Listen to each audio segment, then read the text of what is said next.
Can you hear me? Wow. Yes, we can. Very well. Okay. Hey, if there's Good. any, Rick has done great.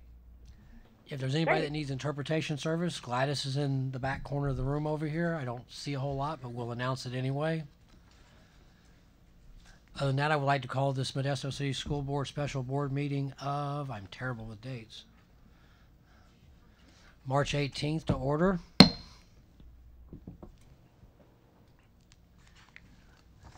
We have one agenda item that we need to, action item to take care of. It's the approval of Modesto City Schools reorganization plan and district goals for 2019-20.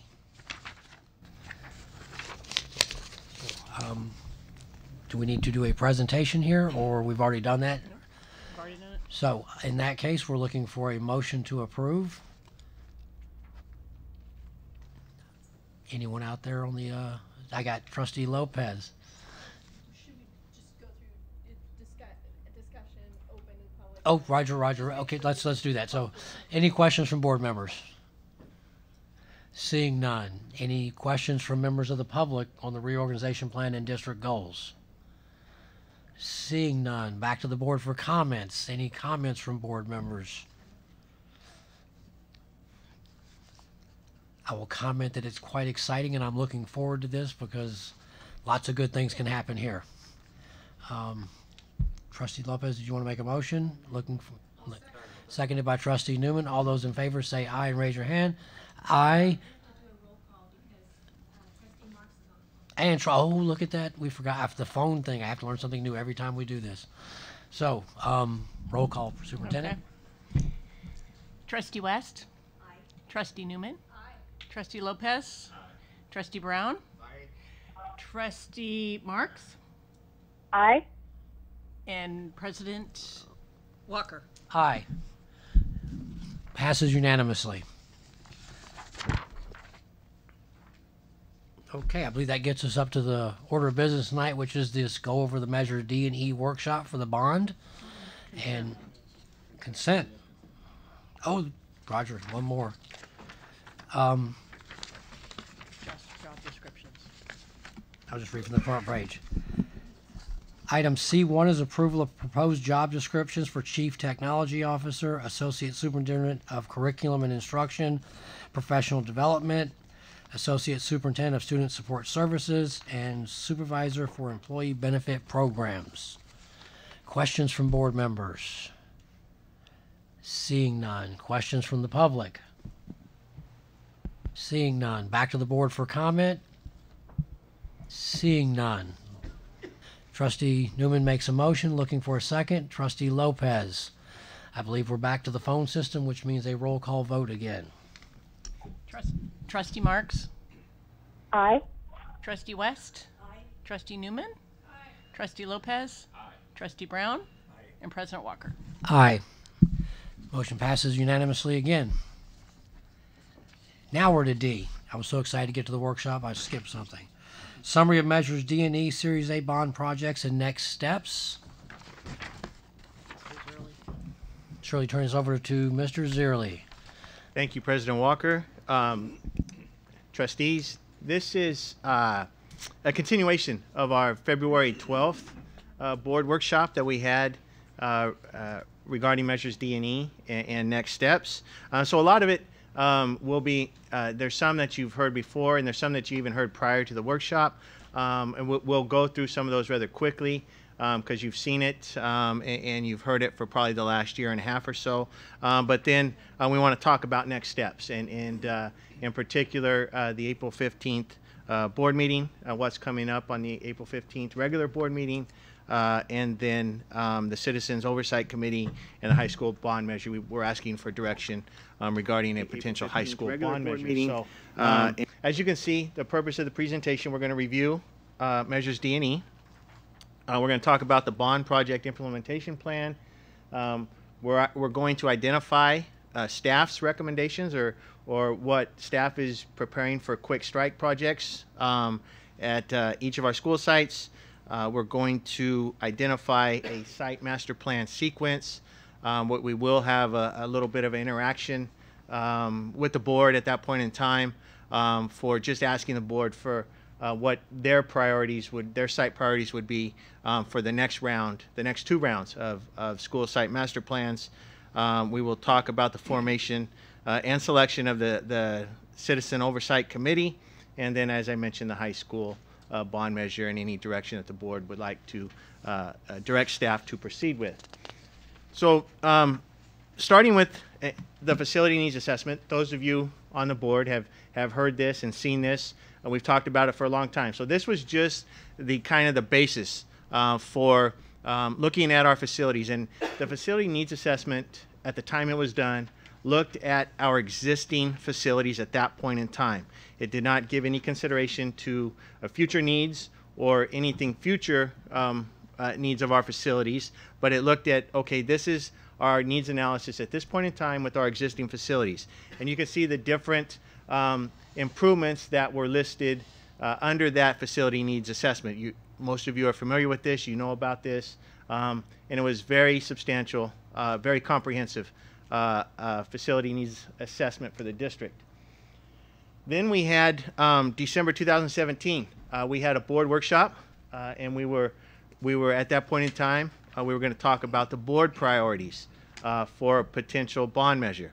And as you recall, we had an activity for the board where you got to spend your dollars, and these were the priorities that came out from the board at that December 2017 workshop. Again, you saw this at the last meeting in February, but just to kind of review and kind of bring it all together, first we had the facility needs assessment. Now we have the board priorities. And then as we were moving forward with bond measure, we surveyed the voters. And we asked specific questions. And so this was the responses, or the highest responses that came back from the voters for a potential bond measure for facilities for the elementary district. There's a recurring theme as you go through each one of these. You'll see many of these are listed that were listed in the facility needs assessment. There were board priorities, and there were also priorities of the voters that we surveyed. And then we wrote the ballot language for measures D and D. They were separate ballot languages, and these are the projects that were listed in the ballot language for measure D. Again, very, very common, very similar things that showed up on the needs assessment, that showed up in the voter survey, and then the projects that were listed for ballot language for measure E. And again, these are all things the board has seen, the board has approved, and again, we're just trying to just reminder of where we're at this point in time. So staff, in looking at, and as we talked about in February with the board, staff has looked at what we're calling a short-term plan for our first bond issuance. And the first bond issuance, we're going to ask the board to approve that April 15th. And with the first bond issuance, we're looking at Quickstrike Projects. We want to touch every site in the first 2 years. That's our goal, is to get something at every site in the first 2 years.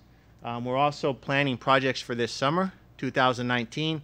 When we get to that point, Roger Orth will provide you details as to the projects that we're working on for this summer. We're planning for projects for summer 2020 as well.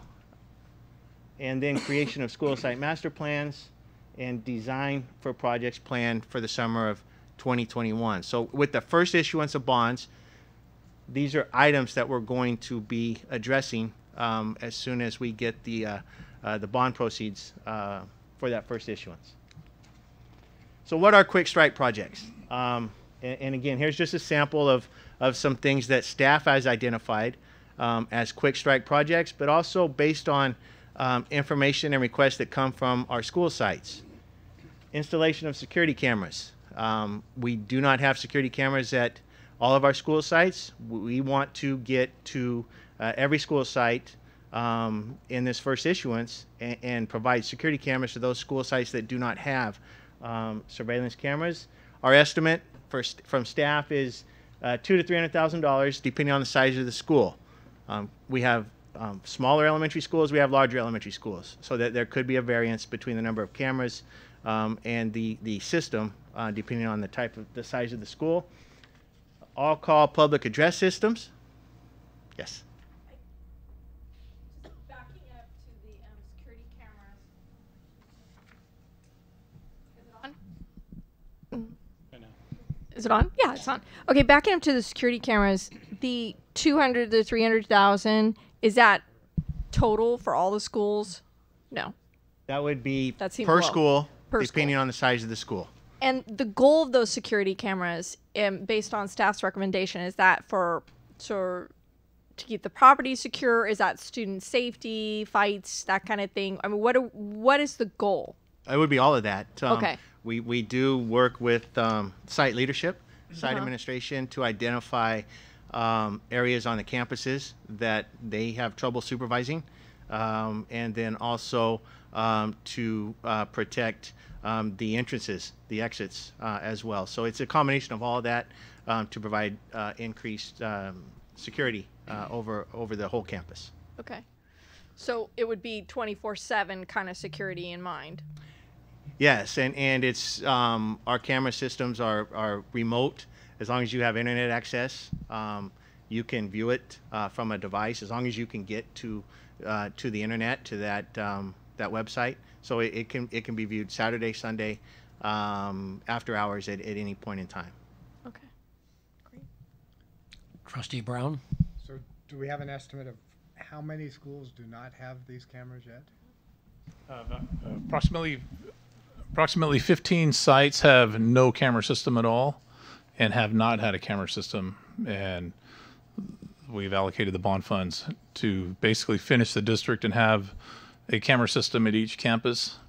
And then we're going to actually go back and look at our other sites. Once we've got to the last school in our district and have cameras everywhere, we're going to do a look back and look at the other sites and make sure we are basically covering all our sites adequately and comparably. You know, the board is reminded in the district reorganization, we also have a position that we've identified as going to be the lead on this, because we knew we were looking to extend this, which is going to be a whole lot more data and time on task. So Tim can speak to that if you have any questions on that, but we do have someone that is going to be directly overseeing the leadership with this. I think the one follow-up I'll have to this, and it's not new, we discussed this the last time we approved cameras, is that if we're going to go to all 34 sites now, I would like to see at least acknowledge that we're looking at the technology storage portion of this. Video data is very expensive as far as how much space it takes up. And if we're archiving data now on video for 34 sites, 24/7, just a heads up that that's probably something we need to look at. And as far as cost, storage is not expensive anymore. I bought a whole bunch of storage this weekend for like $8 on a thumb drive, but video is expensive. Correct, and the estimate includes server storage for the school sites as well. So absolutely. Great. Okay, we're also looking at all-call public address systems. Again, for safety, the focus here on Quickstrike Projects, these two are for safety purposes. Single access point of entry, again, safety purposes. This would be for schools that do not require some sort of a major reconfiguration to provide this. So, for instance, Beard Elementary, if you've seen Beard Elementary recently, we provided a single point of entry. Our staff did that. So it would be something similar to that. But, for example, at Fremont or Oversight, which we'll talk about later on, that's going to potentially require some serious redesign to the front office because of the length of path of travel that visitors have to go to get to the office entrance. So the ones that we can address in the first 2 years with a Quickstrike project, we will do that. Others, as we talk about, they're going to need more long lead planning and some major reconfiguration to the school site. Parking lot pickup areas. Some of these can be Quickstrike projects. We have some we'll talk about tonight, and we have Robertson Road. There's a design in the back over here if you want to take a look at that later on or during a break.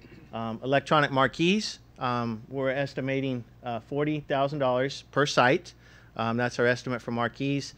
I don't know if we have a number of sites that we don't have electronic marquees. Do we know that number? We do. We'll see if we can find that. But this would be for some school sites, as you've driven by them, you see they have electronic marquees, others do not. And so we would like to provide that to the site. It's a communication, it's a means of communication to our stakeholders, to our neighborhood communities, and it's very much a priority from our site principals that do not have them. And then exterior paint, siding, dry rot replacement, repair. We're estimating $150,000 to $200,000 per school, again, depending on the scope of work. And we'll talk later on. Also in your materials, you have we have some paint information that Roger can address when we get to that point, and we're talking about our painting projects that we're doing this summer and then recurring. Also, Quickstrike projects are ones we can get done without any outside approval, which would mean does not require any review from the Division of State Architects, otherwise known as DSA, which takes a period of time to get through, and it could take a year to 2 years for DSA projects to get into the system, get approved, and then get started. These projects do not require DSA approval. There are things we can do immediately. We can do this summer once we have the bond proceeds in hand to get this work done. We also have some. There are some that have been planned. There's some that the board has approved so far for us to go out to bid on. And these are our projects that we have planned and are planning to do as quickly as this summer. And for specifics, I'm going to let Roger Orth speak to these projects individually. Okay, thank you, Tim.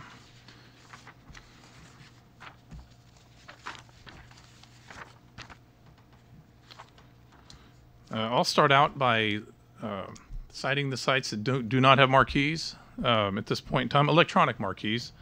And those sites would be, and some of these are en route, but currently Beard, Insulan, El Vista, Everett, Franklin, and Fremont, Garrison, Bret Hart, Kirshen, Lakewood, Marshall, Martone, Muir, and Robertson Road. We have that one planned for the parking lot project this summer to be part of that project. Shackelford, Wilson, Overwright, La Loma, Mark Twain, Hanshaw, and also Hanshaw is another site we'll be painting, and we're going to work that into that project and do it logically. And Modesto High is the only high school that doesn't have an electronic marquee, so that's a high school that does not have one in Elliott. So those are the sites. I want to just start off by listing the sites that do not have electronic marquees.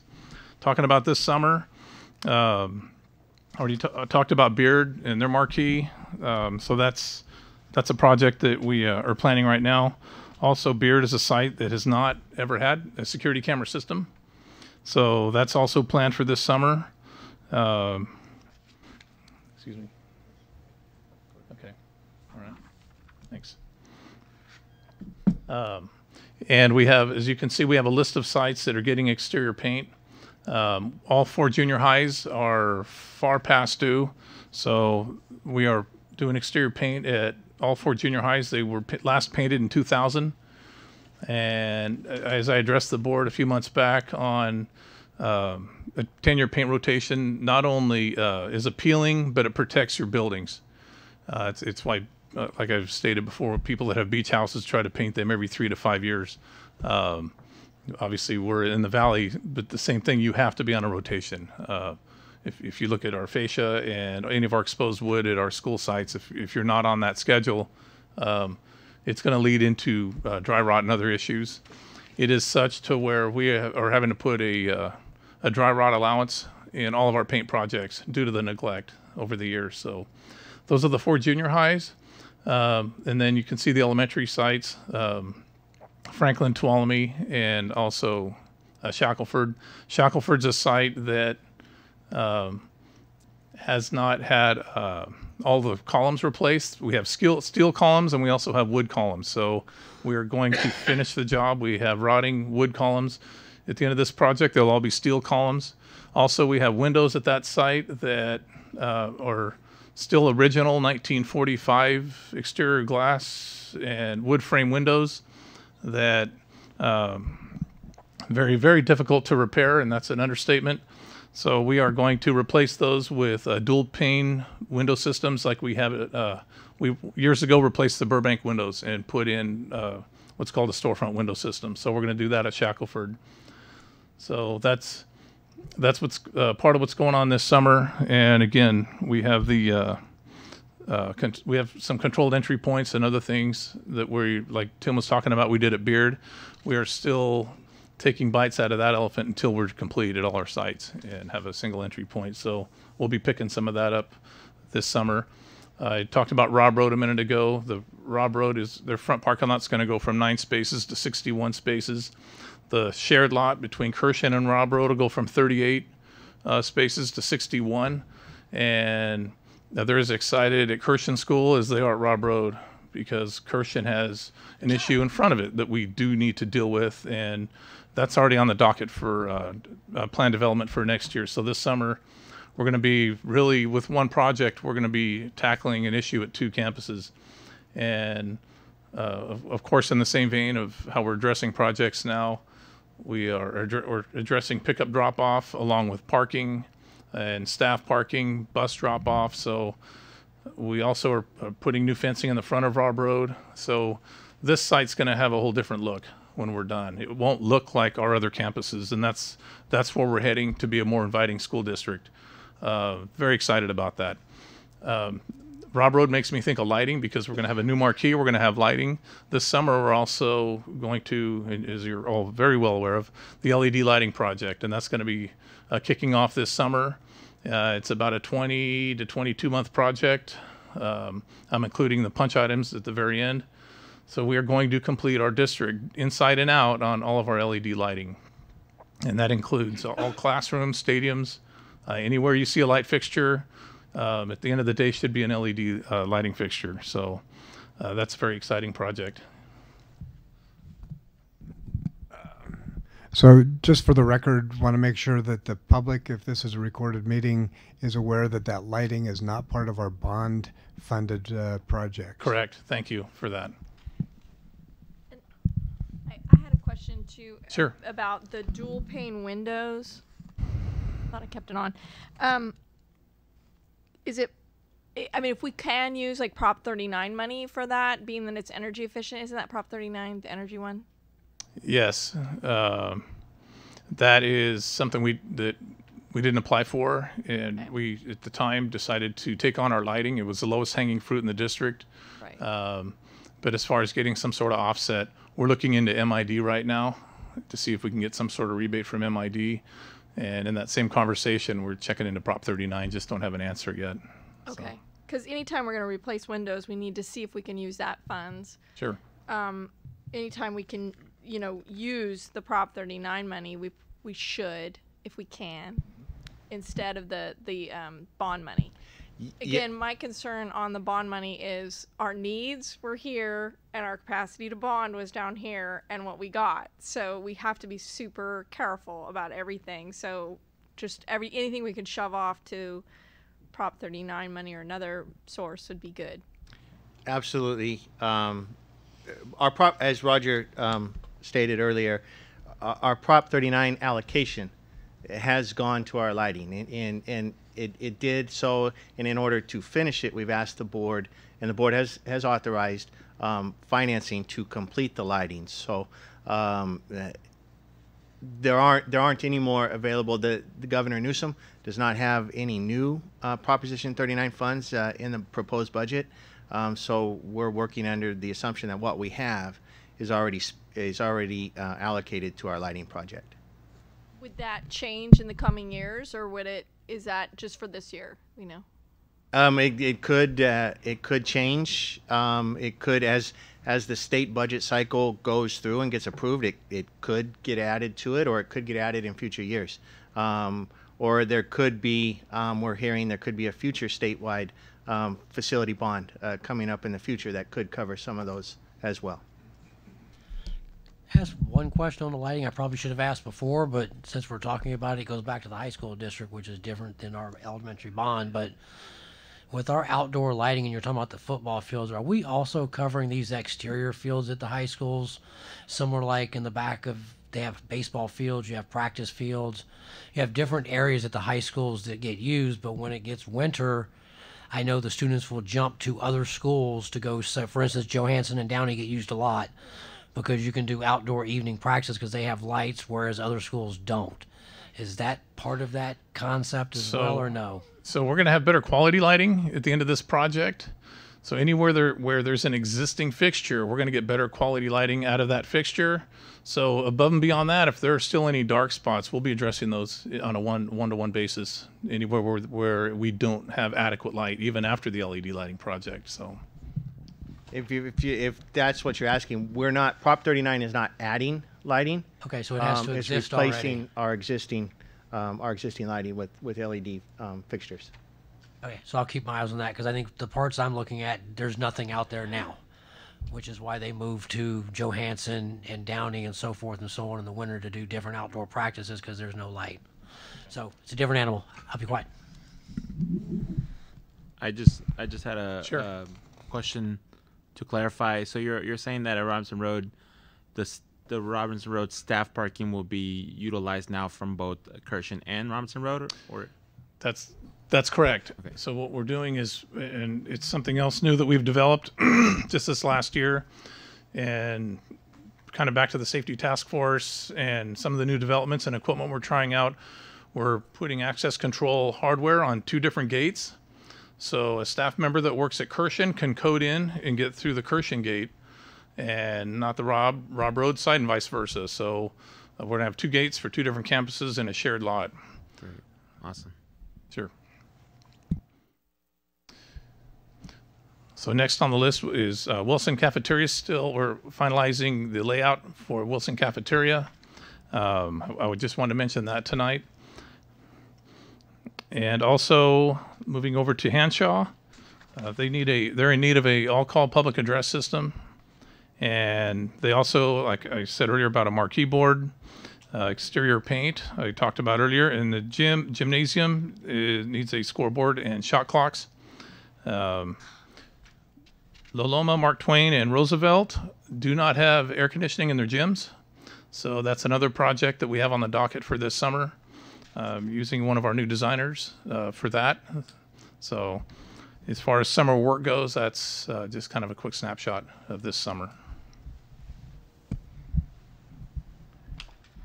And as I mentioned earlier, to further answer Trustee Lopez's question, the design for Rob Road is behind us, if you want to take a look at that later on, as long with a site plan for the Wilson Cafeteria, the location for the Wilson Cafeteria.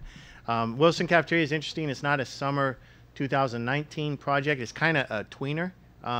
It's not something we're going to start this summer. We're starting the planning, so that'll probably be a summer of 2020, or sometime even before summer 2020, to be completed during the summer of 2020. So it's not up here as summer of 2019 project. But I asked Roger, because it's a priority of the board, I asked Roger to give an update on that.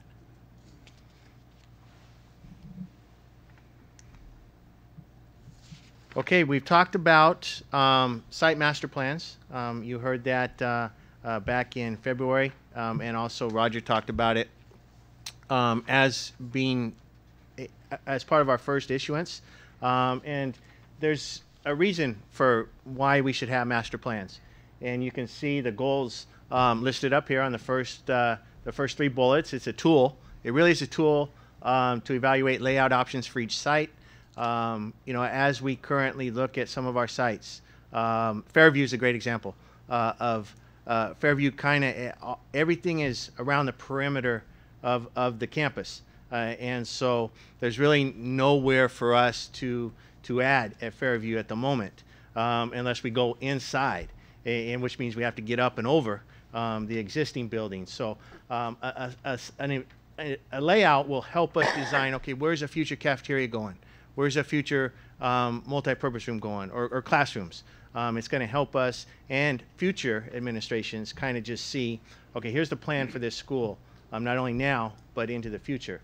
We utilize design professionals that generates ideas how to redesign or reorient buildings and site improvements. I mentioned Fremont.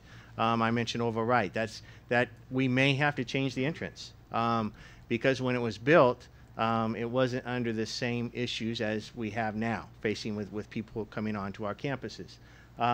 Develop site layouts to assist with the identification of future building placement. I talked about that. And so district, when we've, district staff has looked at, okay, what are our priorities? What do we want to see out of this? And going back, starting with the FNA, starting with the board priorities, and going through the measures D&E language, these are things we've identified as staff. Parking lots, pickup, drop-off areas, controlled entry points, classroom replacements, new cafeterias, and main office relocation. And so when staff was looking at, okay, what are our biggest issues? What are our biggest concerns? That's what we were looking at and focused on when we've identified which sites we're going to do immediate master plans on. And we've identified 8. We're currently in the process with design professionals, and Roger can talk more about that if there's questions, to do site master plans for 8 school sites. These would be what we're calling long lead projects, and those are currently Tuolumne, Fremont, Shackelford, John Muir, Fairview, Franklin, El Vista, and Orville Wright. And so we've chosen those schools. We've identified those schools because those last 5 items, they either have 1, 2, 3, some have all of them. And so that was the thinking that went into, okay, which are the 8 sites that we want to get to right away. Every site's going to have a master plan within the first bond issuance, so that's within the first 3 years. Every site will get one, but we can't do 26 school sites all at once and get that done effectively. So what we'd like to do, we've identified 8, and those are the priorities of the staff. Now we've got, and I'll turn these around, I have two boards up here that list the other 18 school sites. And so we're going to have, there's some stickers up there we're going to give you. So the first priority would be green. You're going to get 3 stickers. You'll get a green, a yellow, and I think that's pink or orange. I think it's orange. And so the green would be your first priority. Yellow would be your second priority, and the orange would be your third priority. So we just want you to take a moment, and we want you to prioritize.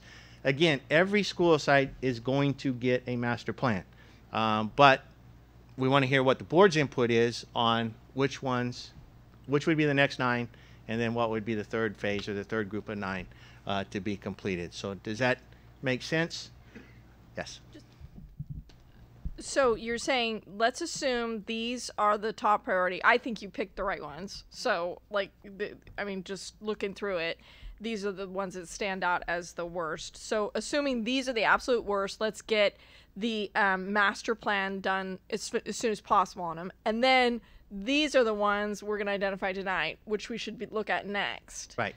And is there significance in the fact that they're on 2 sheets? Are you like, okay, this is next and this is next? They're in alphabetical order, with the exception of the junior high. So we broke the 2 junior highs up on each, and they're in alphabetical order. So Okay. those should be in alphabetical order. So No significance. I did not Okay. want to provide any direction to the board. We want you to help us.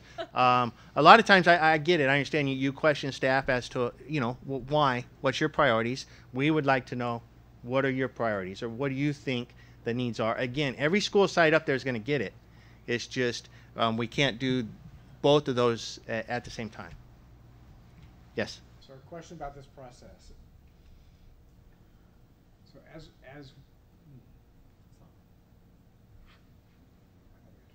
Push it up.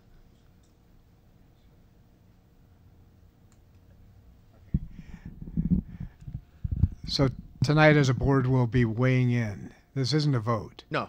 So if there are some emerging needs that would drive something forward from a list 3 to a list 2, then that is still a possibility. Because I don't want to Absolutely. vote and be counter to the needs at a particular school site. Absolutely. And if you recall back to December of 2017, when we asked you to put your dollars in a certain bucket, that just established the board's priorities. And it helps us when we're going through and trying to identify the sequence of projects. Okay, what's the board's priorities? So similar here, it could come out that something happens in the next 2 months, and Roger says, hey, we need to get this site next, but the board said this is really in the third phase. I mean, we would then make sure we come back to the board and say, this is why we're doing this has come up, and this is why we're doing something different than what the board priorities were. Does that make sense? Okay, you want to hand out the? Just one sticker. I mean, they have. Yeah. Well, we'll make sure you get 3 stickers. It looks like there's 4 rows on each one. So, however you want to, the board can. Trust us? We trust you. We do. So we're just using the green and the It's yeah. So One of each color. yeah, one green, one yellow, and one orange. Yes. Yes. Uh-huh. Yes.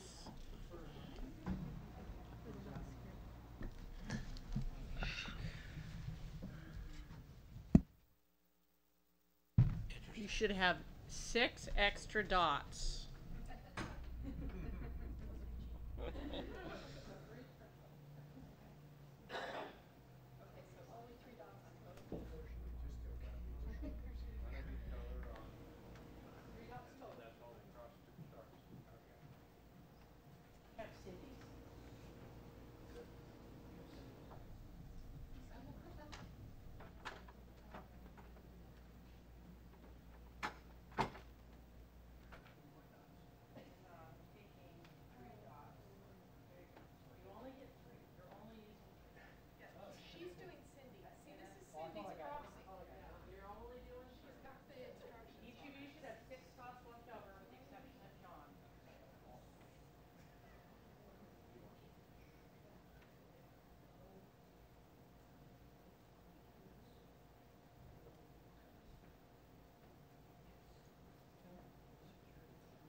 Okay, where's your 6 dots? I'm checking on you. I gave them back. Uh-huh.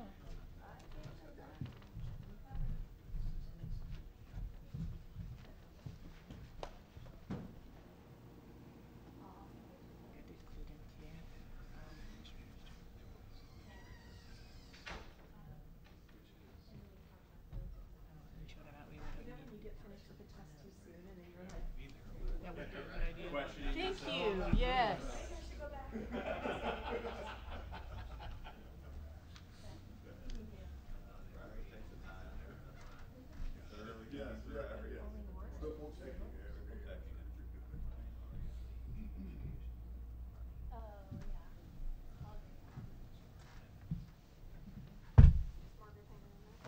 Oh yeah. It's a busy time of year.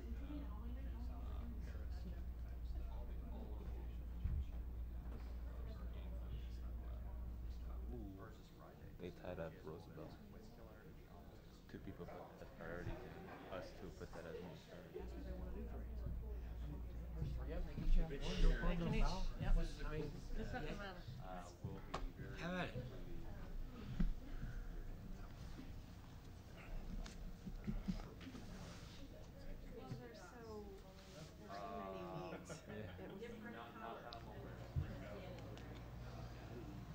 Legends up top.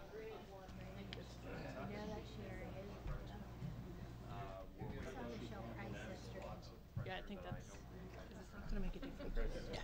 How did Including is the key. Yes. What did I do with my phone? Excuse me. No worries. I only need one. Cindy, I got it. Can you change Henshaw to Mark Twain? Oh, goodness. Indecisive. What'd she say? Is it possible to change mine? Yes, it's being done now. I apologize. No worries. Team players here. Thank you. Yes.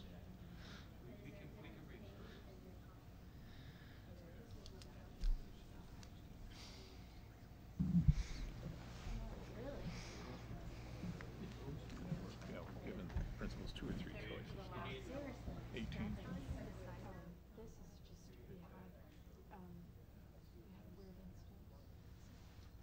She gave her second priority to.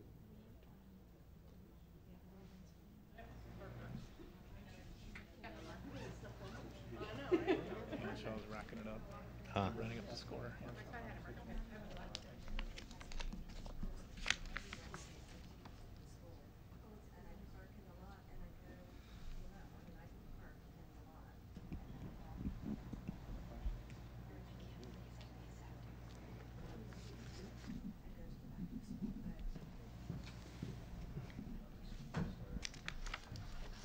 Thank you for those that participated. We appreciate your input, and we will make sure that we get a tally back to the board. We'll follow up with the board as to these are the priorities that came out of this particular workshop.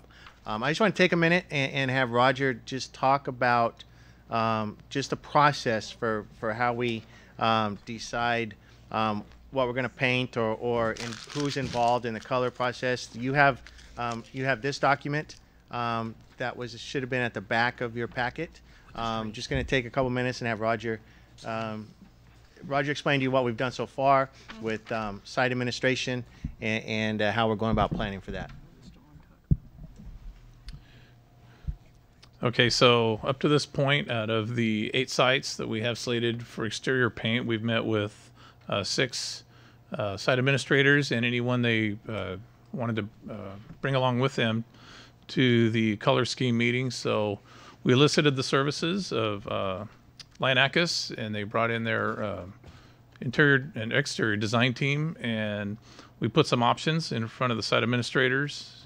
And what you see here, and what we're trying to do, and one of the criteria was when people drive by the school, we don't want it to just look like someone hit it with a hose and it looks cleaner. We want the site, we want to get people's attention without taking that overboard. So we want the site to look freshly painted, and like I said, we put a few options in front of the site administrators, and they're taking these samples and renditions you're looking at, they're taken back to their sites, and as we're finalizing this process. So we have 2 more principals to meet with, and like I said, we've met with 6 so far. So it's exciting times. Okay, so that all of that put together now brings us to our bond issuance plan, and so there is a method to the madness of how we go about sizing the first bond issuance, and it will contain one of those projects or all those projects that we've talked about that I showed you on the slides before. With that, I'm going to turn it over to Kathy Domenico so she can talk about specifics about our goal here on the next 3 slides is to have the board be comfortable, because on April 15th, you're going to see the documents. These documents will be in front of you for approval, and there's a timeline that we're trying to follow, which is why there's the April 15th board meeting. But we want the board to be comfortable as to this is what you're going to see when it comes time for you to pass the resolution or approve the legal document. So, as Tim mentioned, the next step in the bond issuance process is for the board to actually consider the sale of the bonds. And we've scheduled that for the April 15th meeting, in which the board would consider a resolution authorizing the issuance of bonds and approving certain legal documents. And the next slide will go through just a highlight of what those documents are. We I don't know if you remember when you kind of issue debt, you're looking at your board packet's going to have a thick stack of documents in it. The biggest document of all is going to be the preliminary official statement. It's essentially the disclosure document that investors will see when they're looking to purchase your bonds. I think of it as like a prospectus. It talks about the district, talks about the bonds themselves. It's going to have background information. It's going to have tax-based information, audit information. But when you see it at the next meeting, there'll be several blanks in the document because you're approving the form of that legal document as well as the other documents until the actual pricing of the bonds, which happens in early May. So in early May, you'd be having the bond sale in which the interest rates would be assigned to the various maturities on the bonds. Bonds would close in late May, and that's when the proceeds are actually available. So the documents that you're going to be considering at that April 15th meeting are going to have some blanks in it, and you're essentially authorizing the issuance of the bonds with a not to exceed amount, as well as the form of these various documents. I called out the preliminary official statement because it's thick and kind of intimidating. The other key documents include the bond purchase agreement, which really talks about the terms of the bonds themselves, the paying agent agreement, how the investors actually get paid, and the continuing disclosure certificate. When you're issuing debt, the district is also taking on a commitment for ongoing reporting of various aspects of not just your finances, but your tax base. There'll be annual disclosure requirements, as well as anything material happening. The district will be committing to let the investors know of any changes in the district's condition or condition of your tax base. So all of that information will be included in your board packet. You'll actually be considering 2 resolutions, one for each bond measure, and the bond measures will be sized in total of $27 million to fund all of the projects that we've talked about, those Quickstrike projects, summer of 19 projects, summer of 20 projects, long lead time projects, and I think I'm missing the 5th. The health and safety projects. Approximately $16 million will be issued out of Measure D, and approximately $11 million will be issued out of Measure E. So that's the split between the two. And you'll remember D is the larger measure of the two. So as we come back in each series of bonds, you will likely see the similar proportion moving forward. The bonds will be structured to maximize the tax rates based on the promises that you made to the voters at the time of the measure and captured in the tax rate statement. So Measure D will have maximum tax rates of $28, approximately $28 per 100,000 of assessed value, and Measure E will have estimated tax rates of about $22 per 100,000 of assessed value.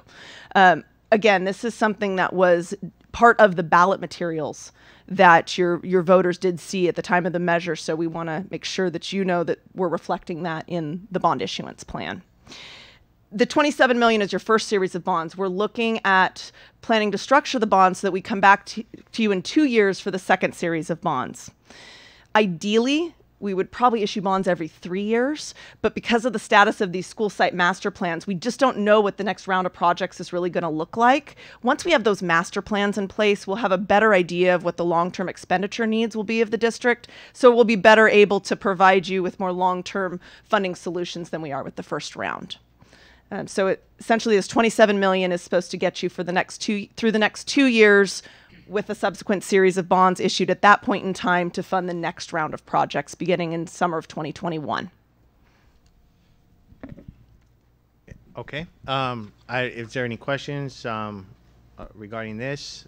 We can.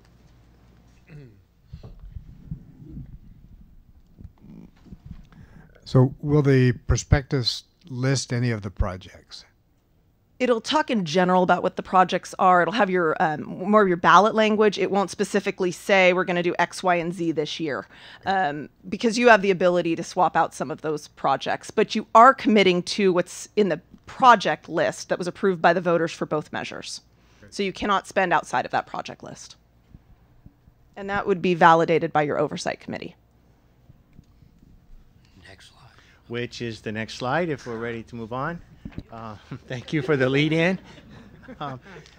So we established, we asked for applications per board direction, and we established March 8th as our due date for the initial receipt of the first round of applications. We received 4 by March 8th. We received 2 of two of the applicants were as a parent or guardian. We received one at large. We received one that checked multiple boxes: taxpayer organization, parent, and then at large. And then to date we have 0 from the business organization, and we have 0 from the senior citizens organization, and we have 0 as a parent or guardian that is also PTA, PTO, or school site council. What we'll ask the board to do is, per the board direction, we need a 3-member board subcommittee to review the applicants. I do have packets. I have all the applicants here for the board to review. And then I also have copies for anybody else that would like to see the 4 applicants that we received. Can you go hand those out? I have a question about, okay, we only received 4 applicants. I was envisioning a citizen bond oversight just because we have certain requirements of who has to be on it. It has to be bigger than that, right? And we have to hit these different organizations, the business organization, senior citizen, and somebody. I mean, we were thinking about what is the size we were trying to aim for. There has to be a minimum of 7. Minimum of 7. Minimum of 7. So is there a plan to how to get more people to sign up to, because I don't think the committee should review until, because you got to look at them all together. Is the way you look at applications. You lay them all, you lay everybody all out, and then you figure out, Correct. I think the first thing, I think it's part of this process tonight that we have to do is we need to open up that window again for more applicants, because we've closed it because we're clearly short. But I think that's that next action as part of what we're talking about is sort of establishing the 3 members that are going to look at the apps, is reopen that window up so that we can get more in. Would it be appropriate to give names or touch base with people we know who may be valued members for Absolutely. I tried to do a little bit of fishing, but I didn't catch anything. And they need to live in the elementary district, correct? Yeah. So having served on one of these committees for Sylvan School District after I was no longer on their board, I know how difficult it can be to fill some of these seats, and you actually have to go out and almost recruit people. For example, we're not just looking for a senior citizen, we're looking for a senior citizen who belongs to a senior citizen organization. And I did some research, and there aren't very many of those in this community. So, we may have to stretch to find a senior citizens organization that is larger than our community to get someone on that in that position. Very easy to find someone who belongs to a business organization, because that would include our Rotaries, it would include our Chamber of Commerce. So that should not be as difficult to fill. The other group that is hard to fill is the taxpayer organization. And if we have someone who is potential there are not many taxpayer organizations. There's one active one within the county. There's a couple of active organizations within the state. So we've got to put our feelers out. We've got to find people who are willing to serve, and people who are willing to not only put their name on the piece of paper, but actually come to meetings and fulfill their responsibilities. What is the time commitment? So we can let people know how many meetings, and do we know? It could be 2 meetings a year, 3. It won't be more than that. I would assume. Your past experience, did you meet more than that? My past experience started out quarterly, but it became twice a year, and now it's once a year. And I just want to comment on, I don't know if it's a question or a statement from Trustee Newman, but the committee can be comprised of individuals who either live or work within the boundaries of the school district. So just want to clear that up. That might help.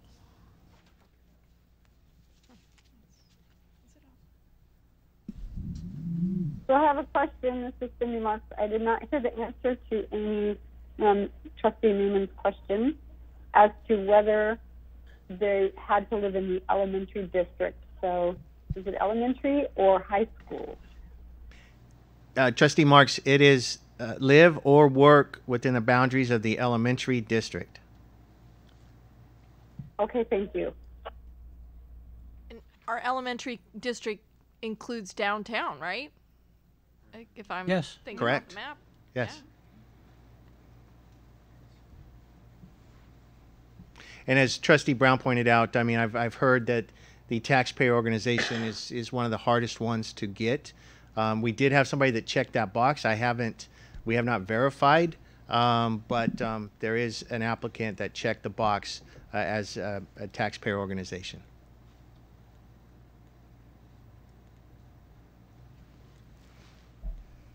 So I think our next process would be to see, okay, we need to have a plan of how to recruit more people, so we need to set out a procedure to do that. So when do we open this up again? When do we close it? And how do we get more? How do we do this different in terms of reaching more people?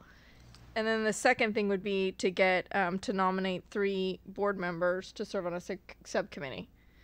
I would recommend waiting to actually the subcommittee meet. We could go ahead and nominate them now, but waiting for the subcommittee to meet until the application closes again.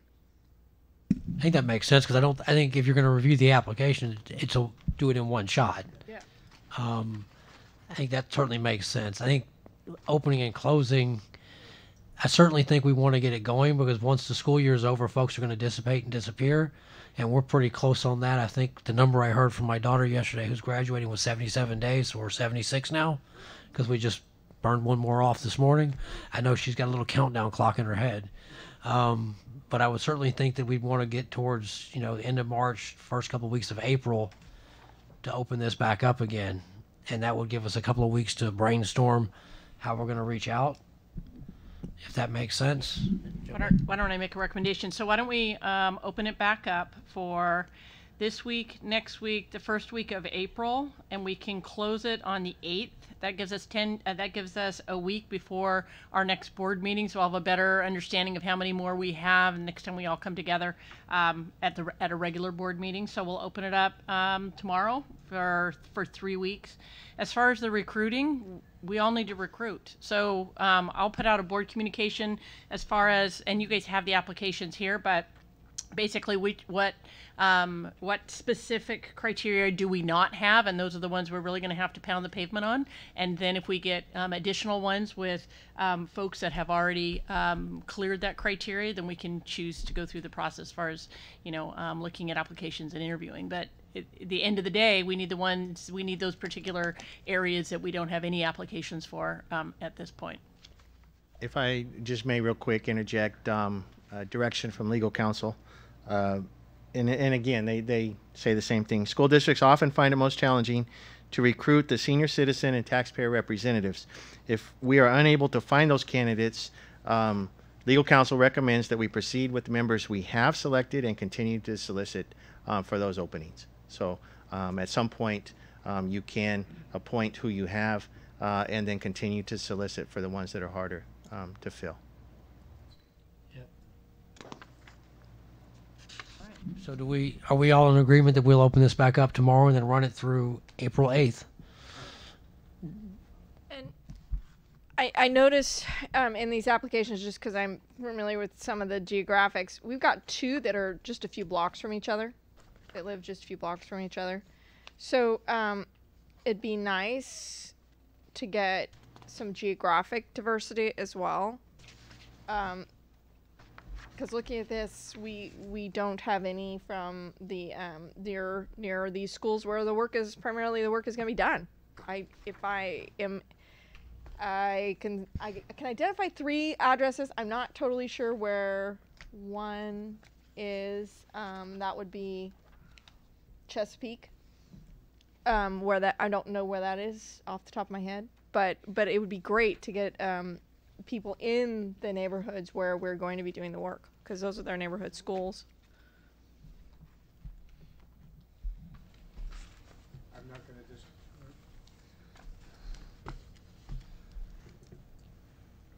agree with you, but most important to me is that we get the committee. Okay. So they could all be from the same neighborhood if we can get all the people that we need and no one else is willing to serve.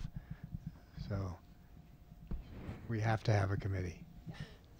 And if you've served on one of these, is there any reason why we can't swap members in and out? If somebody walks away, then go back and continue to look for people from those neighborhoods for the future? Because you're certainly not going to sit on this committee for 20 years, right? The state tells us how many terms people can have and how long the terms are. Typically, they're 2-year terms, and from my recent reading, someone can serve up to 6 terms, which is more than I've been familiar with. Okay. So let's recruit and see what the best we can do in the next 3 weeks, and then make some determinations after that point. So now we need to select. Yeah, now we need And to so now we're select. Is looking there for- anyone that wants? Who wants to review? I'll 1, 2, 3. Look at that. That was easy. That was. Cindy, Trustee Marks, are you interested in serving to review the applications? So who said yes to this? So okay. So Trustee Brown, would you not want to work with? Trustee Brown, Trustee Newman, and Trustee West. No, Trustee Lopez, Trustee Brown, Trustee West. Nodded. A yes. Oh, okay. Wait. Brown, West, Lopez. Lopez. Is that correct? Okay. All right. If they're willing to do it, great. Look at that. That was easy. So, all that being said, are we good with those 3? I nominate Trustee Brown, Trustee Lopez, and Trustee West to serve on this subcommittee. Do you guys accept the nomination? All right. Someone second it? I'll second that. All right. All those in favor? And we have to take a roll. And we're back to roll call because of our phone situation. Trustee West, Aye. Trustee Newman, Aye. Trustee Lopez, Aye. Trustee Brown, Aye. President Walker, Aye. and Trustee Marks. Aye. There we go. Passes unanimously. Okay. Moving on from the Bond Oversight Committee. Also on December 17th, the board, as well as the elementary district, the board also was able to spend its dollars for priorities for the high school district. And as you can see, based on the bulleted items, they're very similar to what the board came up with for the elementary district, with the exception, obviously, of theaters, swimming pools, stadiums, those type of improvements that we do not have at the elementary district. So this is just a review of what the board priorities were at that point in time.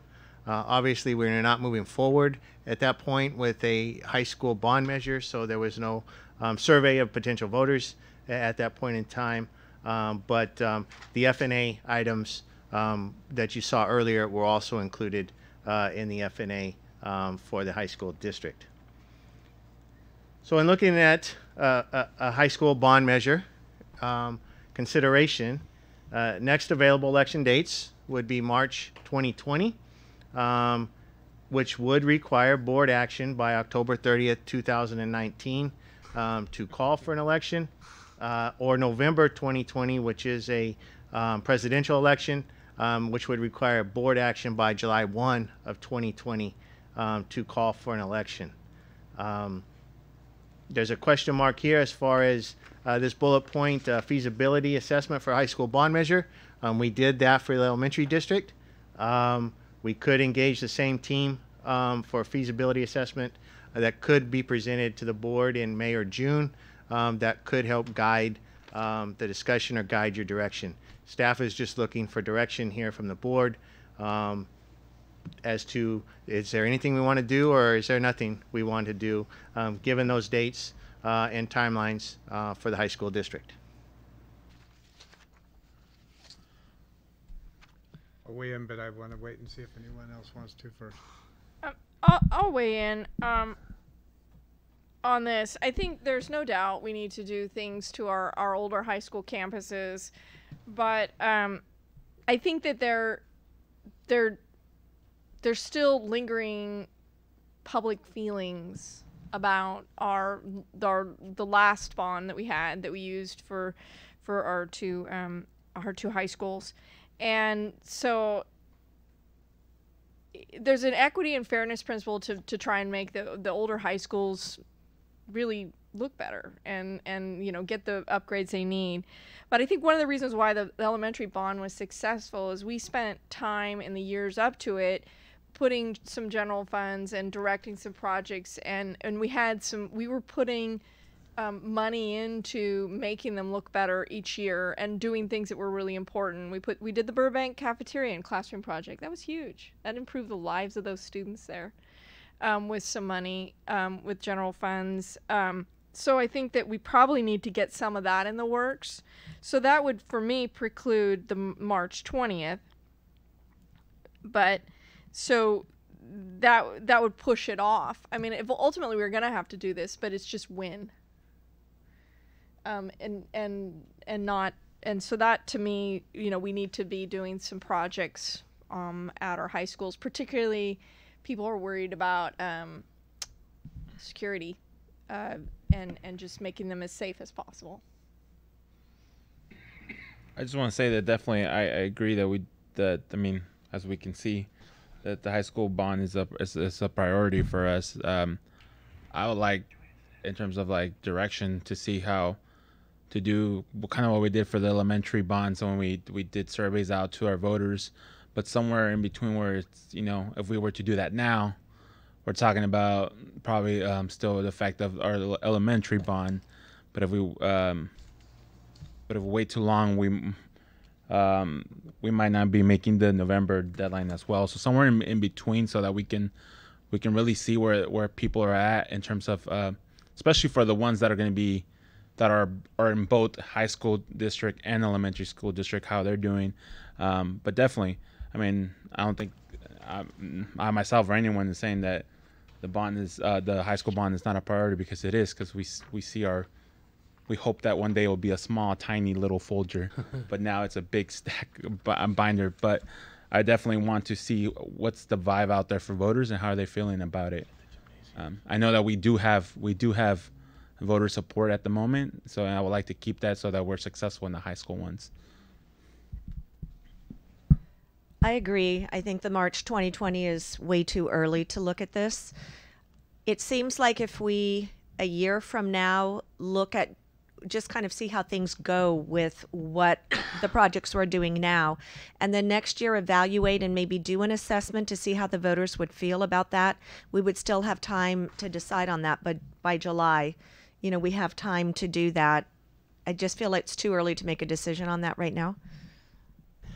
I would agree with everything, but I think there's the other component of this that I look at is that we would need, I think, looking in retrospect, I'd like to get all of the elementary, junior high reports that we talked about tonight, master school site plans. I think that needs to be done for the high schools. I think that our long-term lead projects that we're talking about now would come back on our second issuance of the elementary bonds. I think that given that timeline, in my mind, I almost want to say 22, because we will have then shown as a board and a district how we're spending these funds, how we're improving these sites, and sort of build that trust up. Because I think there's two things. One, there's the double bond issue in the sense that those that live in the high school and the elementary district. And I think the other thing that sits out here is myself and Trustee Brown's neighborhood is going to be a bit hard as a sell on bonds just because of all the Mellorews we have over there. My tax bill has about 7 issues on it now. I don't think that's a monster high hurdle, but I think it goes a long way to getting there if we can show what we've done and how we're improving things, and we get some of these longer term lead projects. It becomes not as heavy of a lift, if that makes sense. And then I'll defer to Mr. Brown, who has done a magnificent job getting us where I didn't think we'd already be.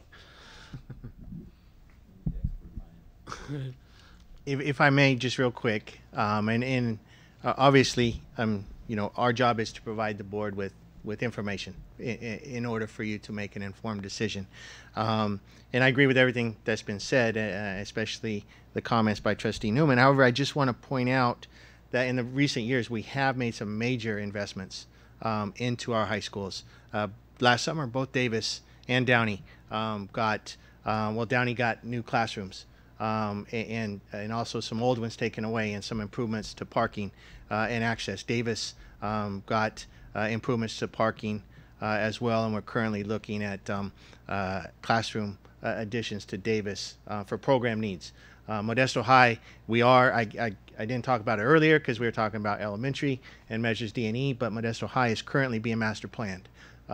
We all know the challenges with Modesto High and the street that goes in front of it, and crossing that street, and just securing that facility. It's how do we secure that facility with the current layout that it has. Modesto High is being painted this summer, and so I just want to.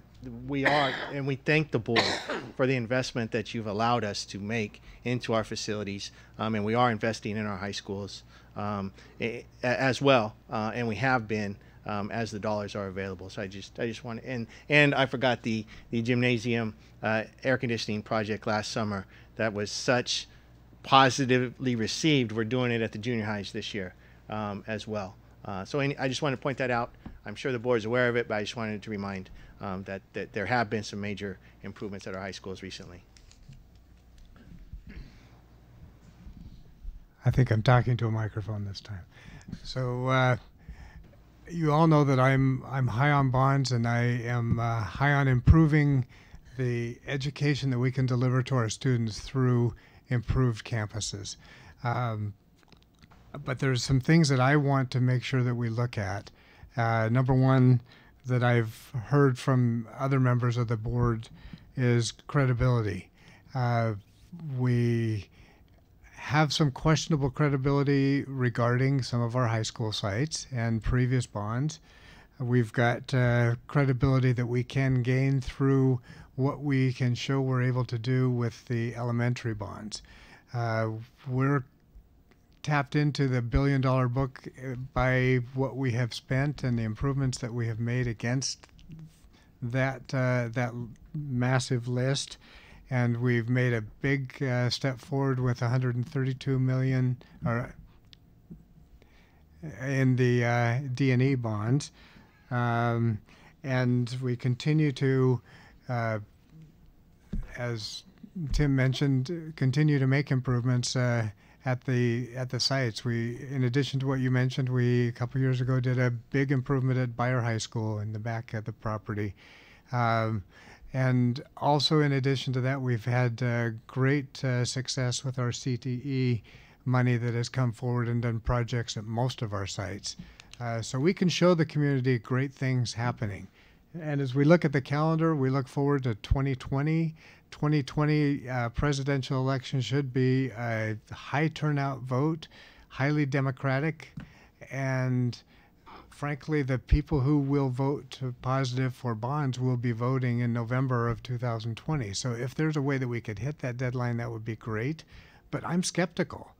I look at the criticism that we received with measures D&E, and I think that we, as a district, have to be responsible to what that criticism was, because it will be much more intense when we're looking at a high number for our high schools. We, as Trustee Walker mentioned, really need to do that master planning, not only for our elementary and junior high schools, but also for each one of our high school campuses. We've got to have that done and be prepared with a true list of what our project needs are if we're going to ask the public to support those needs for a high school bond. So for me, I have a hard time thinking that we'll be ready for 2020. I would rather have us have all our ducks in a row and go out for 2022 and go out hard and be able to support everything that we're asking for. And so I think you know what my commitment level is. I will do whatever is necessary to make sure that we get a bond measure passed for our high schools as soon as it is the right thing to do. I don't want to put that on the ballot before it's the right time. Just because it's politically right doesn't mean necessarily that it's right for Modesto City Schools. So definitely have my support to move in the direction, but let's make sure we get the public's full buy-in, and let's make sure they know what we hope to accomplish. And, you know, as I look particularly at Modesto High School, I really want to address student safety in that street and what we could or should possibly do to redirect traffic so that our students are not having to walk across a highway to get from one class to the next and then back again when they go to their next class. We could have students crossing that street 3 or 4 times a school day in addition to coming and leaving at the beginning and end of the day. So for me, that's huge. And if we can sell a project to the voters and tell them how we're going to address that issue at Modesto High School for the safety of our high school students, I can't imagine people voting against it. But we've got to do what's right at every campus and be ready with a master plan that tells every voter what's going to happen with their dollars at the school that their kids attend. So I think Trustee Marks has a couple of questions here on the phone. Cindy, you're up. Yes, thank you. Okay, so first question is, from the past high school bond that we passed for Grigori and Enoch High School, and we did some work at Modesto High with that bond, and we did some work at Roosevelt Junior High with that bond. So can you tell me when that ends, the taxpayers? When does that end? What year? Anybody? 7, I think. Okay. So 2027, Cindy. The last payment is 2027. Okay, great. Thank you. Okay, that helps. And then, okay, then I heard Trustee Brown say something about I wanted to understand, is the state putting a bond on the ballot this next year? I know that was discussion with Governor Brown, but I didn't know if Gavin Newsom was going to do that. I'd let somebody else chime in, but my understanding, let Mr. Zierle go. It's being discussed, and it's possible for 2020 that we will see a statewide bond measure. The bonding authority under the current bond measure, statewide bond measure, is exhausted, and so there is a desire for another statewide facility bond measure. So, follow-up question to that: if we do not pass a bond within the next couple of years, then we would not be in line to receive that money. Is that correct? Modernization. You know? Yeah, we're working on it. Hang on. So we don't at this point know the size of that bond.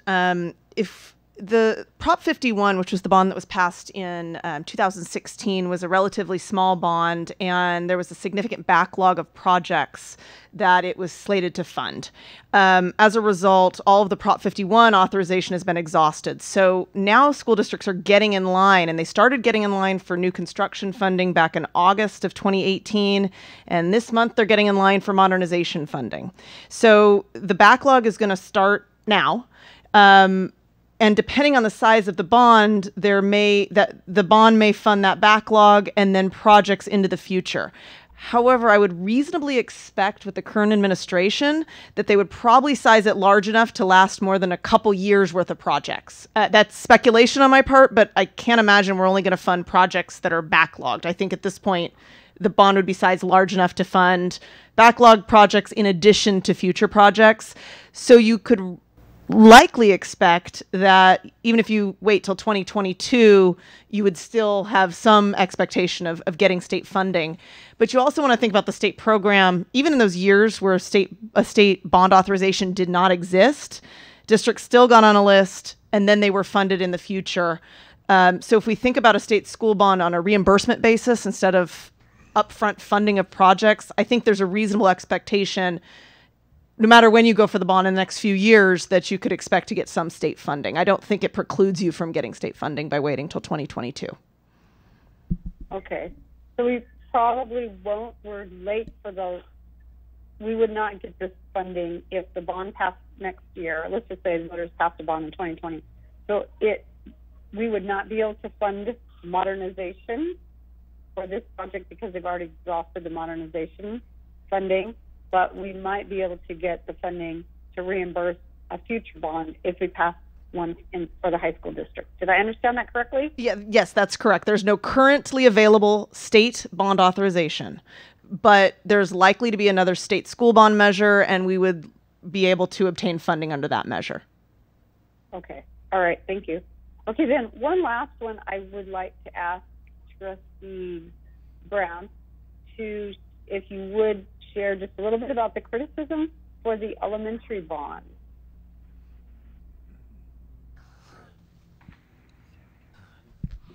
Well, or Okay. I can just ask you off to the side when another time.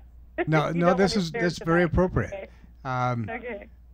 The only opposition that we had for Measures D&E was our local newspaper.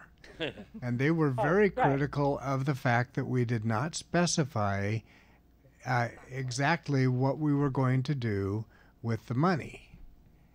Okay. All right. I They knew about were that. I thought pressing there was for something a else. list of projects.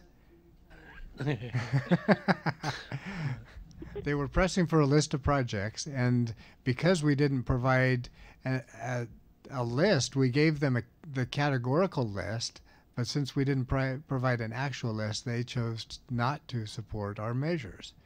But I think that actually, in the end, helped us work harder and make sure that we passed it. True. Good. Okay. Thank you. All right. That is all the questions I had. I appreciate all of your answers. Thank you. I had a question about how long the master plans are good for. So if we decide, just so that we approach the bond differently to avoid the same criticism that we got from and knowing that criticism is out there and could be in amplified, let's say. How long are those master plans good for? So we say we go out, we get these important master plans to spend our bond money, but then, we're looking at getting additional master plans, which I think we should do for our high schools and prioritizing them with the older ones first. Yep. Then how long are they good for? Do they have a year? Do they expire, like they're useless after a certain amount of time with the Department of State Architecture? No, they don't expire, but they would change as we make changes to the current site layout. Sure. So, right. I mean, and depending on the program that we add or any changes that we make. So, I don't know that it ever expires. It's a tool that we'll continue to use, but it will need to be updated as we make changes to the individual sites. So, and my question stems from, we did our facility needs assessment and, that the big giant book, and yeah, it did kind of guide us. We now need to dig in deeper, and some of that has become outdated. And so I just want to make sure we make good use of the money and how we go about the process.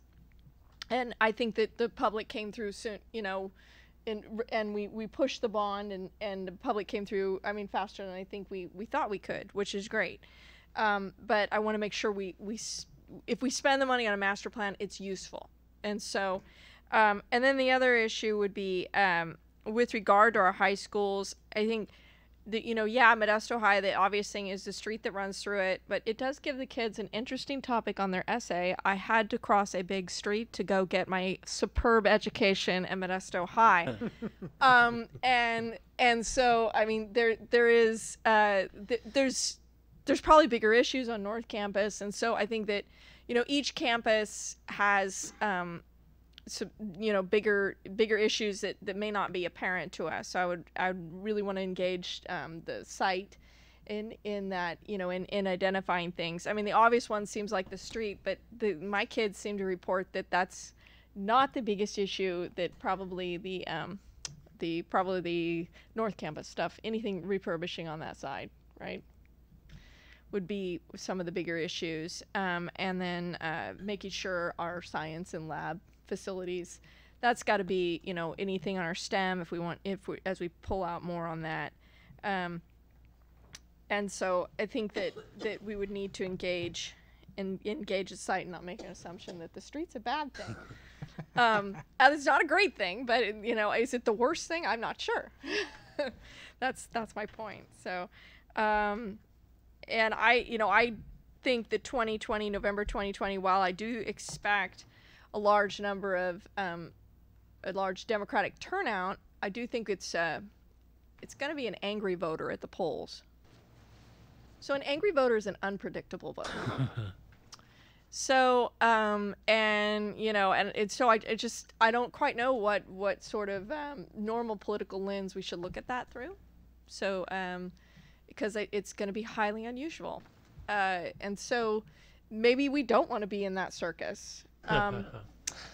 Maybe that could be, I'm not sure. While I do think it'll lead to higher voter turnout, what kind of voters? And and where, are they going to go down the ballot and vote or not? Are they just really mad and going to punch one button and get out of there? I don't know. So it's just going to be highly charged. And so I think that's a volatility that could pose in our favor or pose against us. I just want to add something to what Trustee Newman just said. I think she mentioned it. The difference between an FNA and a master plan is it engages the site, it engages our stakeholders, it engages, instead of the FNA, and I wasn't part of that, which is a valuable tool, but it's really architects running around looking at what we currently have and making assumptions based on our existing facilities. I think a master plan I know it will engage all of our stakeholders. It will provide a map for program enhancement, for buildings needed for that, security, other things than the FNA probably didn't. So I can almost assure you it won't be just something that sits on a shelf somewhere. Well, and the reason I was on the board when we did this, and we originally went out thinking we were going to do, I think that the plan from staff at that time was to go do a master plan. Then we got a price tag on it, and that scared us all away from it, what it was going to actually cost. And so this was a way to kind of get a grip on what the need was. And I'm not saying this is useless, but it wasn't as useful as I hoped it would be. That was more my concern. Trustee Brown? Just one quick clarification on these master plans. They're for local use only. They're not filed with the DSA, are they? No, they're for us to assist in making local decisions. Okay. There's no That was my structural understanding, but I engineering just wanted to or make sure that access the or public knew that. any reviews or anything needed of a master plan. Okay, so I think that I don't get much insight because I don't go to Mile High, but the one issue I have seen percolate across my desk or my radar has been the heat in the air conditioning, mostly the heat during the winter. I've certainly had folks complain that boilers weren't working, that heaters weren't turned on, and given that it's an old concrete sort of building, my bet is that makes that worse. Because I work in a very old concrete building on my day job, and it gets quite chilly. Back to Cindy's question, and so she was talking about getting reimbursed on a high school bond, but if we're reimbursing for existing work out there and they passed another statewide bond, doesn't that essentially say that everything we're doing now with the elementary bond would then be able to go right in that hopper as work done? And so whether we did the high school or not, if they pass another statewide bond, we would be ready to feed right into that reimbursement as is, which would put us in a good position anyway, correct? So yes, in addition to the master plans, we are also updating our eligibility at our school sites. And so what we've done is we've targeted the ones that we've done some work on recently in order to, because we knew that under Prop 51, the modernization eligibility was, or it was running out. And we had originally heard through the summer of 19, but as everything goes, when LA County gets their way and they got involved, now, as of now, all of the dollars under Prop 51 modernization are accounted for. And so I think we have submitted some projects under that proposal, but we are also updating our eligibility for future reimbursement when the time comes.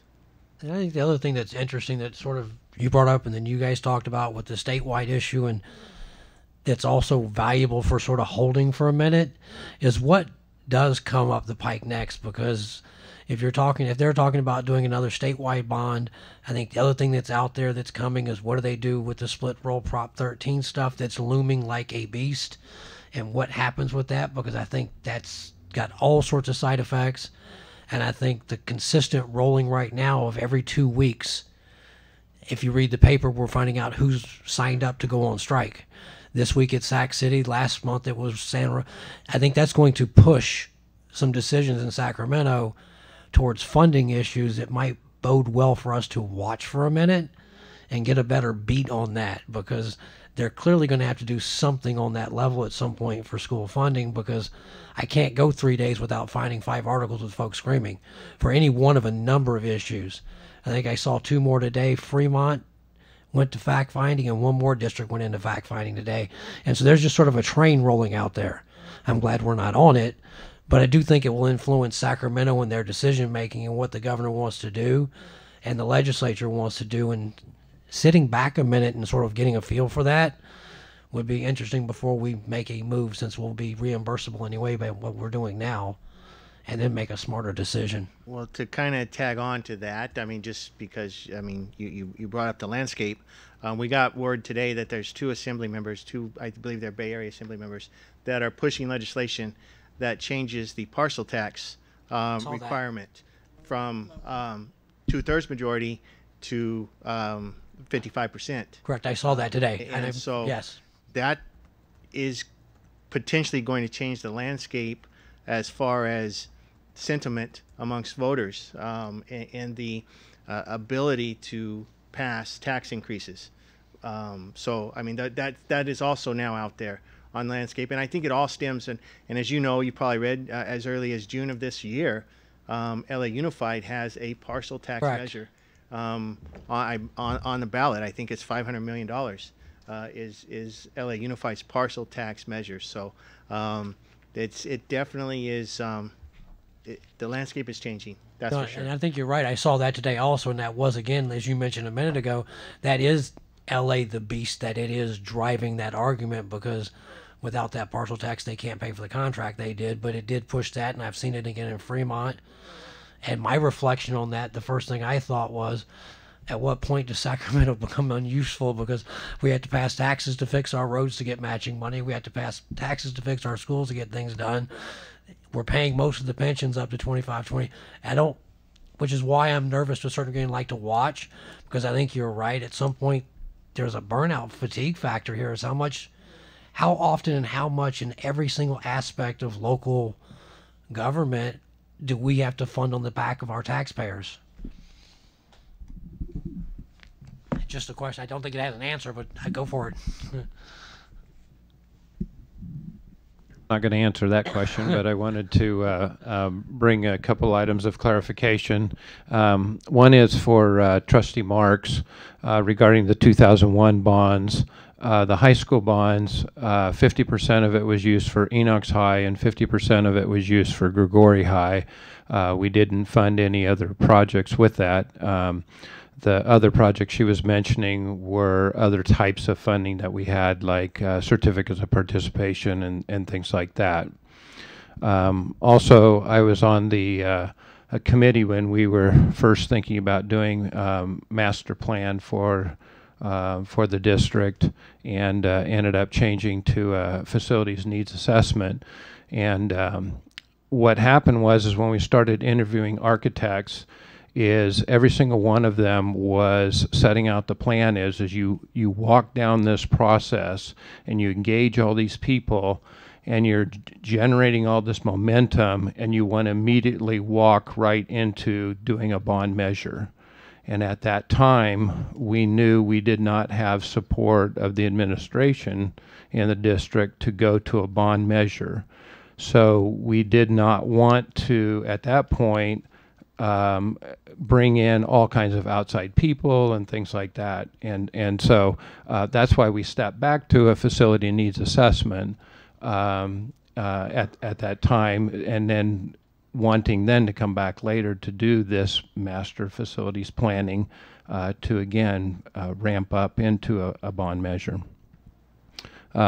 Also, too, with I appreciate all the comments that you've had about, you know, when do we go for our next, and I agree completely. We do need this master facilities plan. But one thing we have to keep in mind too is the cost of that. You know, it's at least $100,000 per site to be doing that. So we do need to think about the you know, we've got about 5 sites we need to do. So that's at least $500,000 that we need to figure out how to fund those. But we definitely need to do that. Thank you.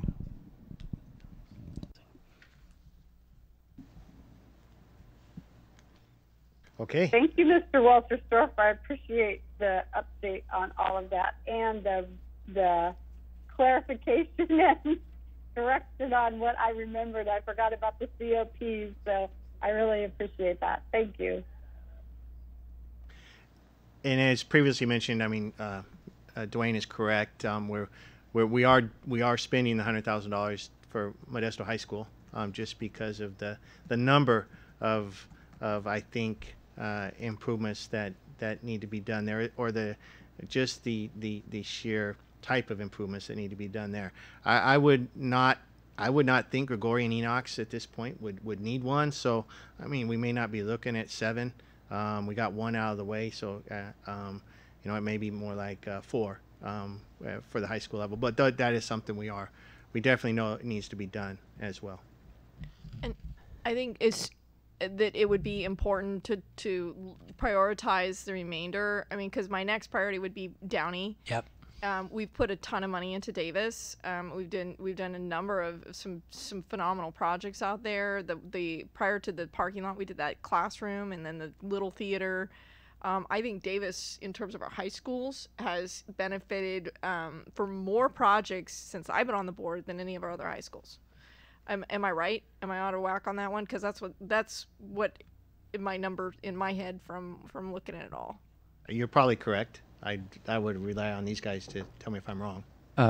That is true. We did have a time frame where we were pumping a lot of dollars into Davis because of some of the language that was being used out there naming the school, and we wanted to debunk that and started putting some dollars into it.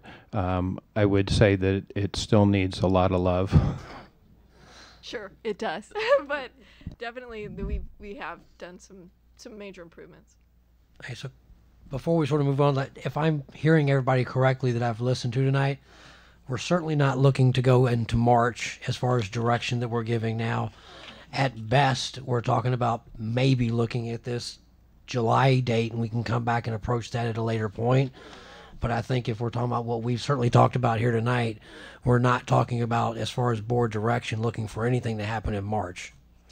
Does that seem reasonable? I think we probably need to revisit, like, definitely pulling a trigger or not on November 2020 by shortly after the 1st of next year. Would that be enough time? So to to that July deadline? They're nodding over there. Absolutely, and we could, if you recall, the feasibility assessment for the elementary district answered many of the questions that the board has tonight, or many of the comments that the board has tonight. We could entertain, if we want to go that route in January, doing that. That still gives enough time for the July action for November. I mean, that could be a possibility, but the feasibility assessment would at least provide you with what are the voters saying? I mean, what exactly are they saying, and how do they feel about it? Answers a lot of the questions. Because that gives us time after the summer projects are done. We've got the, by that point, we'll have the summer 2020 projects in the hopper at least, or on paper. So that would give us some of that credibility that Trustee Trustee Brown addressed. I think that would at least give us a barometer for that. I think that means we come back and revisit this after the holidays. Come back after the new year and sort of take a quick look and see where we're at again as a board and where we're at within the process. It it may need to be done before the holidays. I mean, I'll let Kathy talk about that. In order to give you the actual assessment in January, which is probably the time frame you'd want to make decisions so you're not being rushed on the decision, there's actually a quite a extensive process to put together a good survey and do some of the preliminary bond planning work. Realistically, we're probably looking at September, starting the process behind the scenes. That would include looking at the tax base itself. President Walker, you mentioned some of the tax burden. We need to do a tax burden analysis on the high school district. Yep. These are just things that take time, and I wouldn't want that to be rushed. I'd want to actually put that together. So if we need to survey some of that information, it could be included in a survey. So practically speaking, behind the scenes staff starting in about September to work through that in order to get you feasibility results on the whole picture by January. So then it would need to come back to the board to push that along in August, and then for that to start in September. Correct. And then for us to, yeah. So another question I think I would have to ask, while I see that there's a parallel track with the feasibility, what I'm hearing is that you want a facility plan. So how long will it take to have all these facility plans at the same time you're doing the feasibility, or is the feasibility going to go first, but at the end of the day, we still don't have the plan? So I'm hearing these folks need a plan regardless of if the voters are ready for it or not. So we're better prepared to answer questions when it does ultimately come on the ballot. We believe we could have the master plans. Like I mentioned, I mean, we're in the process of Modesto High. I mean, we could definitely engage Downey and Davis, Beyer, Johansson, and have those. We could have those by that same time for the board's review.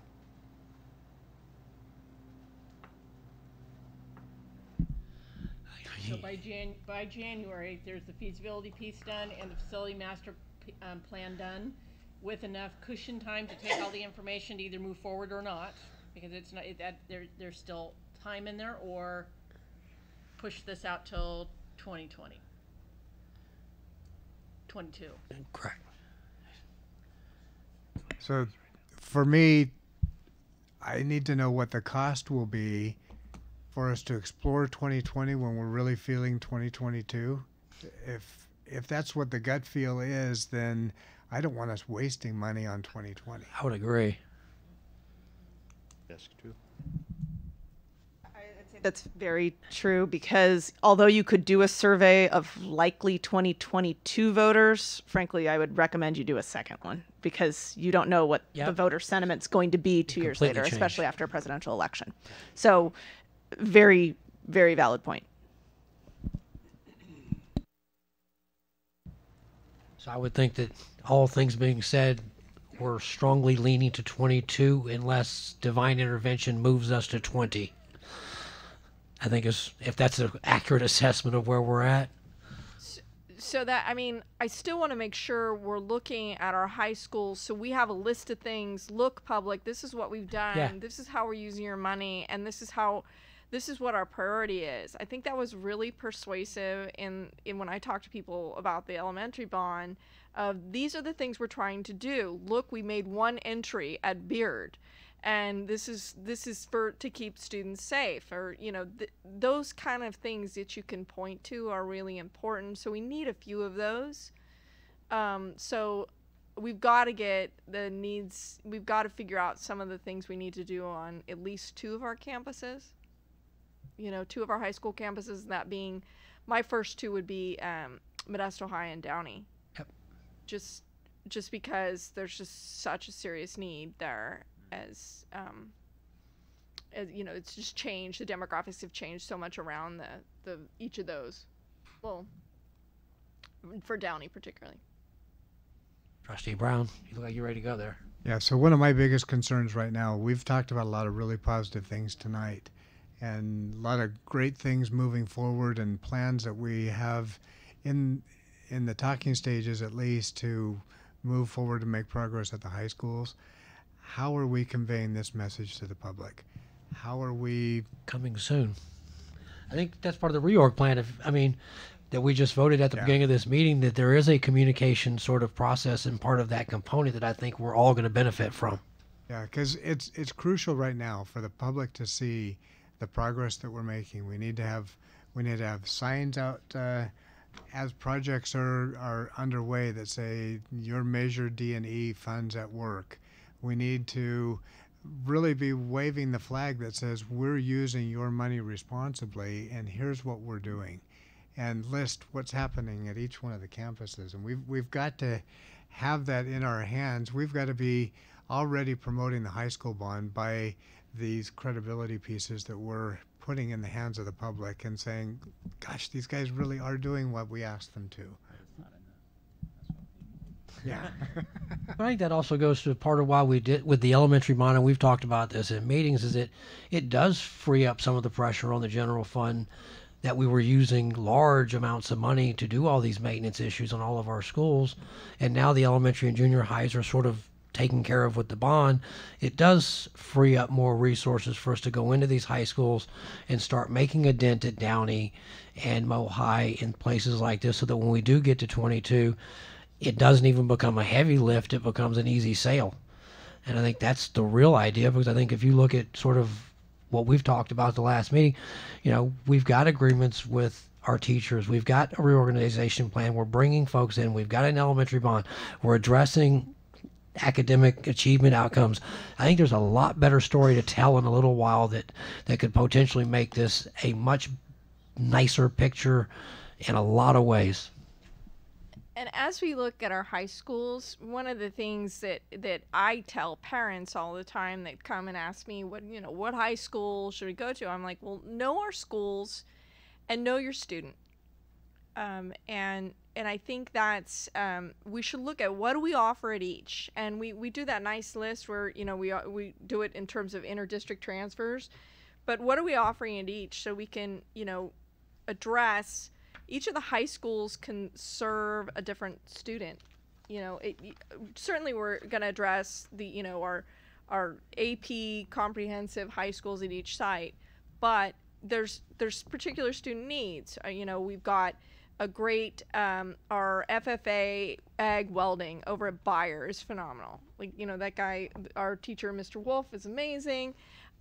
We at the culinary arts at Downey, we've got these programs. So we need to look at our offerings in terms of our students and make sure that we have something at each school that's a magnet and brings a hook that brings and keeps kids in and gets them to the finish line. So, we take care of that basic AP and, for our academic students at most of our sites, certainly, but then there's other students that don't fall into that category. And those are the students that we most need to, make sure our facilities can address. So that's where that comes in. So we need to look comprehensively at each of at our high school offerings as a unit of 7 high schools. And I think that, and the superintendent probably addressed this, but it's certainly in the hopper for an agenda item that we've been sort of juggling around, is to get to the CTE work and the adult ed things that we're talking about. But other things have jumped in front of it, and I am certainly going to be somebody that advocates for that, because my youngest daughter is absolutely on that pathway, in the sense that she is going down the culinary arts pathway, and it's absolutely something that's a priority on my list, and it's coming soon. We just trying to make room, and we've had long packed meetings, but I think that's absolutely something that we've talked about since day one. What's your time, Ms. Brown? You said you had to jump out of here. So, this is your meeting. So I think that essentially that things I think we got to. One more slide here. Oh, we have yeah. Go for it. We have our next steps. I mean, we can check off any of these bullet points. There is a board subcommittee now to review the bond oversight committee applicants. I believe we're still on schedule for 4/15 for that. We will, per board direction, we will reopen the application timeline beginning tomorrow. April 15th, the next regularly scheduled board meeting. Again, we're going to be asking the board to adopt the resolution authorizing the first bond issuance as outlined earlier, for work to begin in June. And Trustee Brown, I can assure you, as soon as work starts happening, there will be tax dollar signs that go along with that, so we can promote the success to our stakeholders. And then the answer is no on a high school bond measure feasibility assessment. We will target at this point in time. We'll plan for some time in 2022. We'll continue addressing high school needs until that point. As President Walker said, unless something changes between now and then, between now and September, and the board decides to change direction for 2020, we will plan for a 2022 possible bond measure for the high school facilities. With that, I believe probably all the questions have been answered at this point, but that's the end of the presentation. Let me ask, only because Mrs. Bird joined us in the do you have any questions or concerns you'd like to bring up since you joined us towards the middle there? No, I don't, not at this time. Thought I would ask. Okay. With that being said, I think that covers it. I'm looking for a motion to adjourn. A second? Seconded by Trustee West. All in favor? Aye. Aye. End of the meeting. Thank you, everybody.